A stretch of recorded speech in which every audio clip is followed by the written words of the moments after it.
राधे राधे दोस्तों, भजनों की माला में आपका स्वागत है। मैं आज आपको वैशाख मास महात्म्य का 13वां अध्याय सुनाने जा रही हूँ। धर्मराज यम और भगवान विष्णु का संवाद। यम की इन बातों को सुनकर भगवान ब्रह्मा जी ने कहा, हे यम, तुम इस बात से दुखी क्यों होते हो?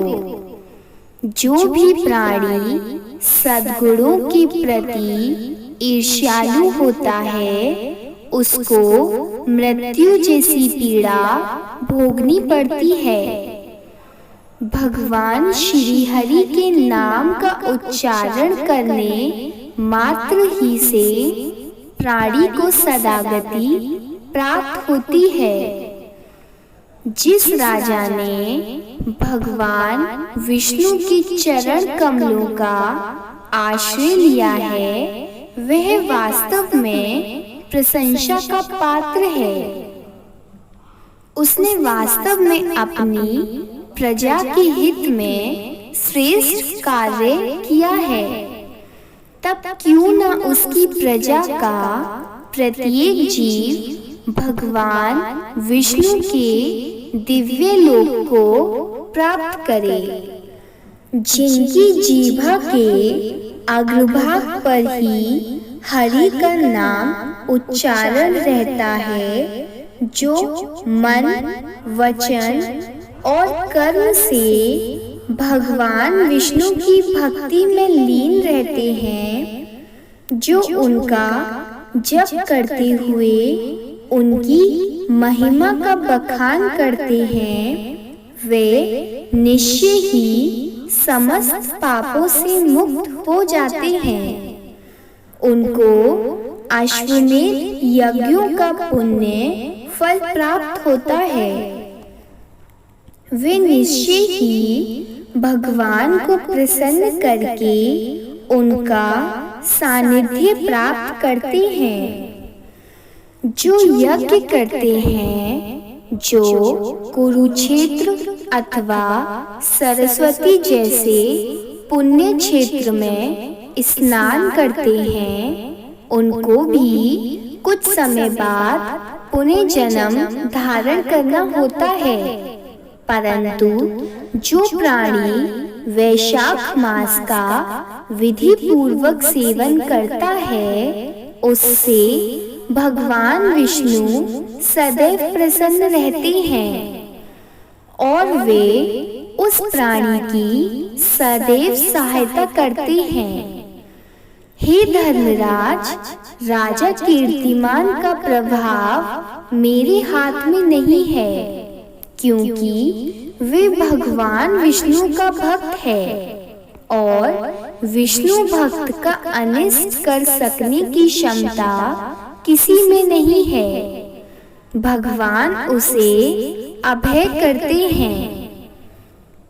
जन्म, मृत्यु, जरा, व्याधि और भय उसे नहीं सता सकता। हे यम, जो स्वामी के द्वारा बताए गए नियम पर धैर्य के साथ कार्यरत करता है, उससे कभी कोई अपराध नहीं होता। अब तू इस कार्य से असमर्थ ही है, तो तेरा क्या दोष? अतः अब तू सोच विचार मत कर। यह सुनकर यम ने इस प्रकार दीन वचन कहे, हे देव, अब मैं अपने काम पर जाने को तैयार नहीं हूँ, जब तक मैं इस महायशस्वी राजा कीर्तिमान को अपने धर्म से च्युत नहीं कर देता। तब तक मुझे चैन नहीं मिल सकता।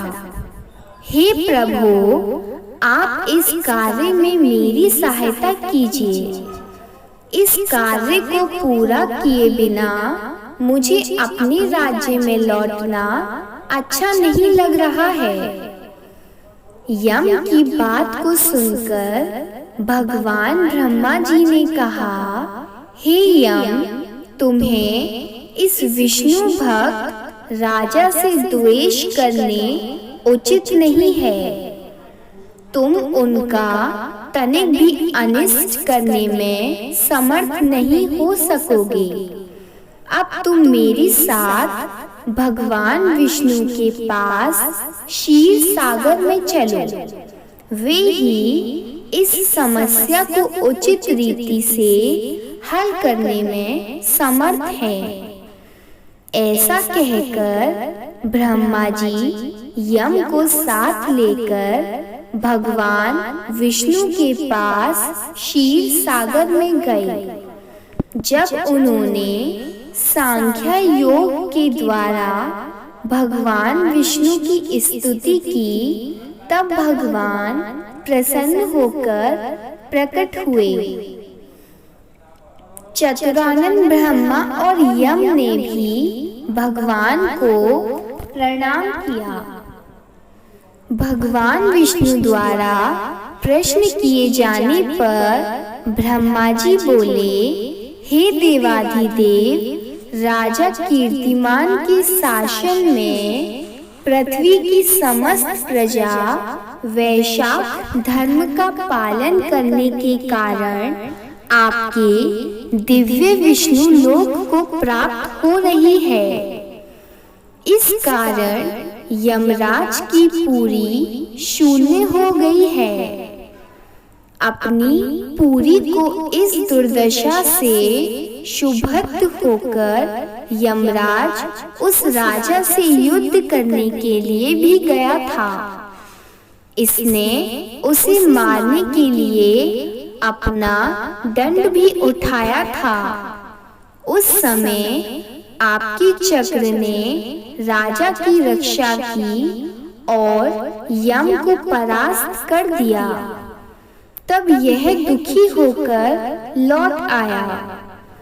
हे भगवान, आपके भक्तों को दंड देने की सामर्थ्य तो मुझ में नहीं है। इसी कारण मैं आपके पास यम को लेकर आया हूँ। अब आप स्वयं उस भक्त राजा को दंड देकर अपने यम की रक्षा करें। ब्रह्मा जी की बातों को सुनकर भगवान ने हंसकर कहा, हे ब्राह्मण, मैं लक्ष्मी जी, प्राण, देह, रिवत्स, कौस्तुभी मणि, वैजंती माला, श्वेत दीप, बैकुंठ, क्षीर सागर, शेष शैया और गरुड़ को भी त्याग सकता हूँ, परंतु अपने भक्तों को कभी नहीं त्याग सकता। जो मेरे ही निमित्त लो लगाते हैं, उनको कैसे त्यागूं? तब भी हे यम, मैं तेरे कष्ट के दूर होने का उपाय बताता हूँ। राजा को मैंने 10,000 वर्ष की आयु दी है। उसमें से वह 8 वर्ष तो भोग चुका है। जो 2,000 वर्ष अभी शेष हैं।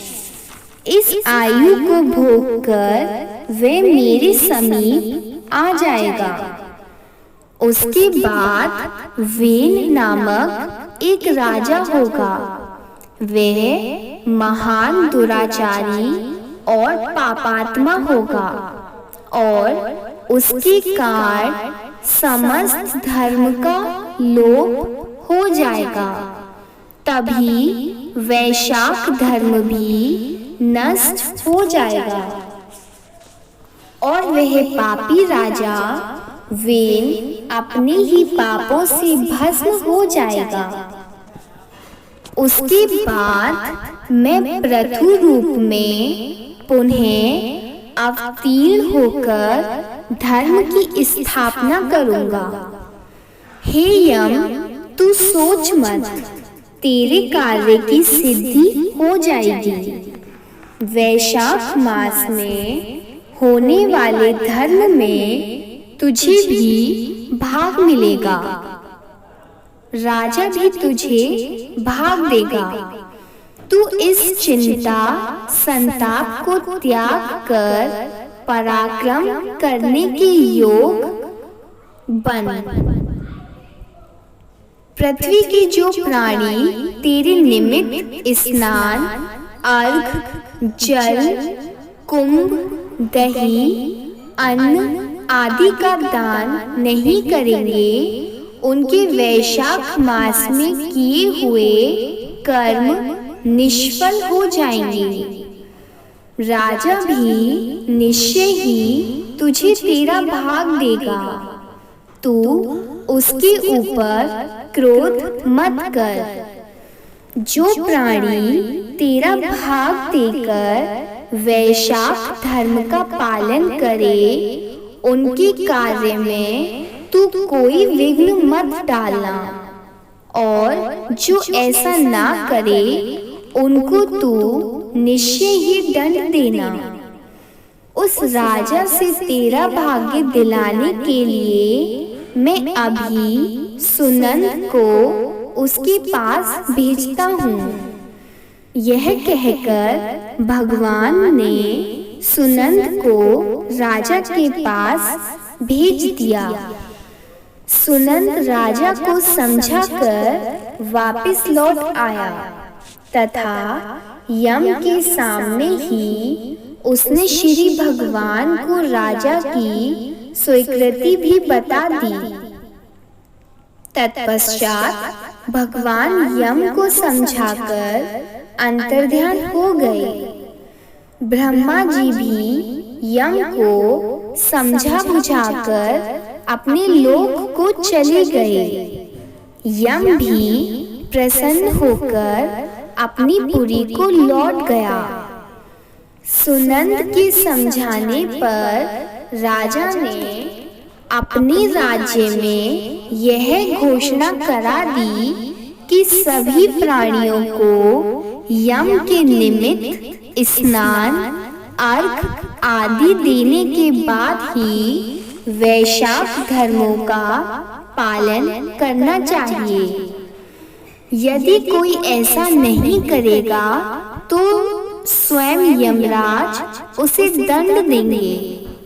अस्तु, वैशाख पूर्णिमा को पहले यम के लिए जल का घड़ा, दही और अन्न का दान करना चाहिए।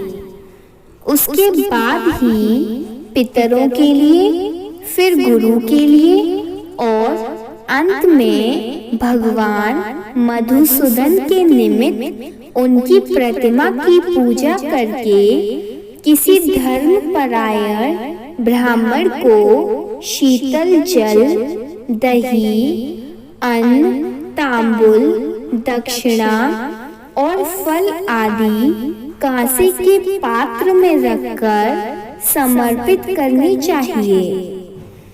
उस राजा ने भी ऐसा ही किया और ऐसा करने का आदेश अपनी प्रजा को भी दिया। इस प्रकार वह धर्मात्मा राजा अपनी संपूर्ण आयु पूरी करने के बाद वैकुंठ धाम को प्राप्त हुआ। उसके बाद वेन नामक एक महानीच राजा हुआ, जिसके पापाचार के समस्त वैशाख धर्म लोप हो गया।